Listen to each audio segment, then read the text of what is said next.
Hello everybody and welcome back to my channel. I am Achal and in this today's video I am going to cover your another essay from your paper named Literary Criticism of Second Year BA English Honors. इससे पहले David Hume वाली जो essay थी of the standard of test मैंने already पढ़ा रखा है और इस सेमेस्टर के जितने भी पेपर्स हैं सबका discussion, syllabus discussion and syllabus wise जो भी यूनिट्स हैं सब कुछ पढ़ा रखा है. तो अगर चैनल आपने नहीं देखा है तो that's a very big mistake. So go and check out the channel and don't forget to subscribe the channel for upcoming videos. और इस वीडियो में हम जो ऐसे कवर करने वाले हैं इट्स मॉडर्न फिक्शन जिसे लिखा है वर्जीनिया वुल्फ ने. अब सबसे पहले वर्जीनिया वुल्फ का नाम तो आप में से कई लोगों ने सुना होगा. अब इनके बारे में थोड़ा अच्छे से डीपली जान लेते हैं. तो she was a bold modern writer from England who changed the way novels were written in 20th century. अब she didn't just write stories. She explored how people think and feel, often showing their thoughts directly. तो अब Virginia Woolf की writing में एक ये चीज़ देखी गई कि नॉवल को अलग तरीके से लिखा. अब वहाँ पे इन्होंने केवल एक कहानी नहीं लिखती कि ये हुआ, ऐसा हुआ, वैसा हुआ और एंड हो गई कहानी.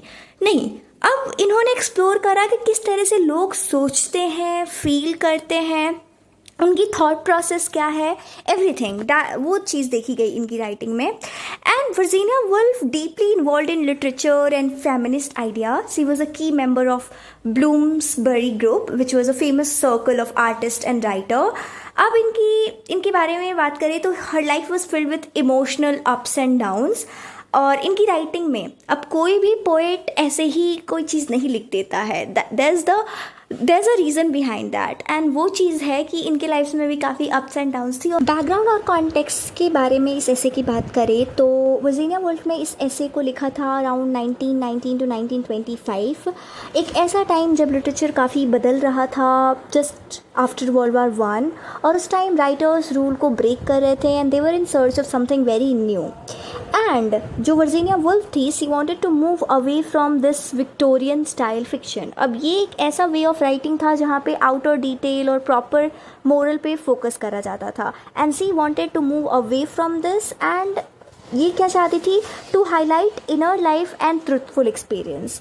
अब इस ऐसे को आप मानो it's like a part of her bigger mission. और वो मिशन ये है कि ये हेल्प करना चाहती हैं लिटरेचर को इवॉल्व और ग्रो करने में. ये नहीं चाहती कि हमारा जो लिटरेचर है वो उन्हीं पुराने तरीक़ों में स्टक रहे, पुराने ओल्ड फॉर्म्स में और फेक स्टाइल में. और इस ऐसे के through C became a voice of modernist movement. और सारे ही राइटर्स को ये इनकरेज कर रही हैं कि आपको बिल्कुल फ्रीली लिखना चाहिए, आपको ऑनेस्टी के थ्रू लिखना चाहिए, बिना किसी डर, बिना किसी जजमेंट के. तो अब आ जाते हैं अपने ऐसे के एक्सप्लेनेशन पे जहाँ पे सबसे पहला कंसर्न होता है इनका कि एक फिक्शन को क्या करना चाहिए. एंड इस ऐसे की बिगनिंग ये करती हैं with this bold question only कि what should modern fiction really do. क्या इसे जस्ट कॉपी कर देना चाहिए लाइफ के सरफेस की तरह, यानी बाहरी जो चीज़ें दिख रही हैं जस्ट एक फोटोग्राफर की तरह कि आपको जो चीज़ें विजिबल हैं उस चीज़ को कॉपी कर देना चाहिए अपने राइटिंग में, या फिर you should try to dig into the soul of a life. इनके अकॉर्डिंग ये सवाल पूछ रही हैं.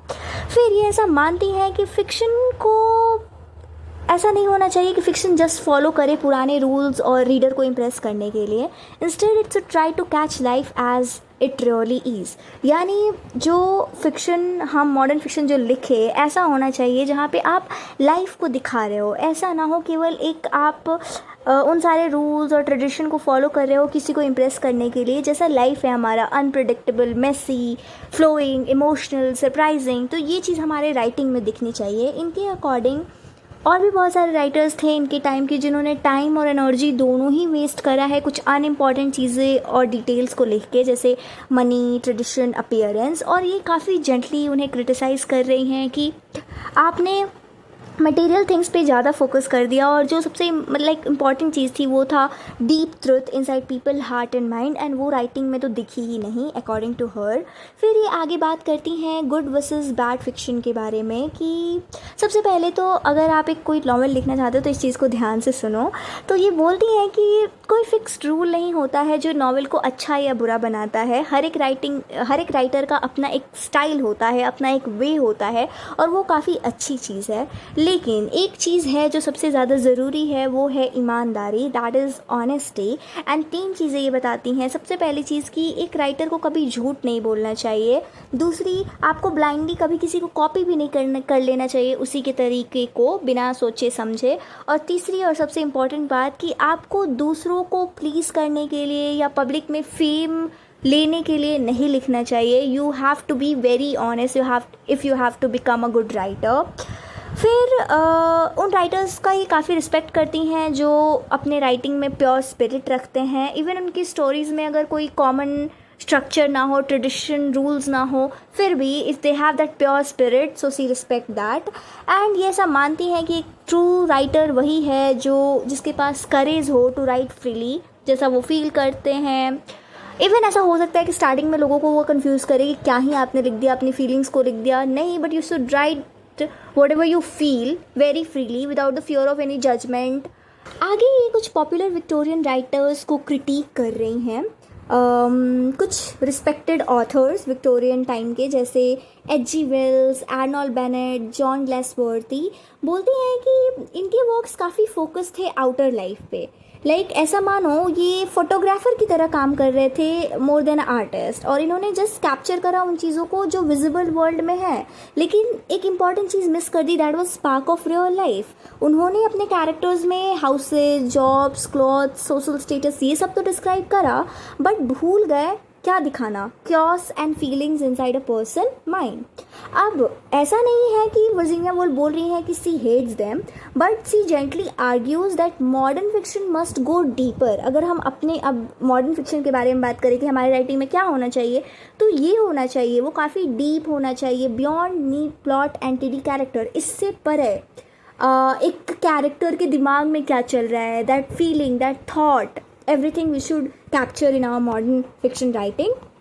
फिर आगे she talks about कि what modern fiction should try to do, and Woolf says कि modern writer must try to follow the spirit of life even if it leads to away from tradition।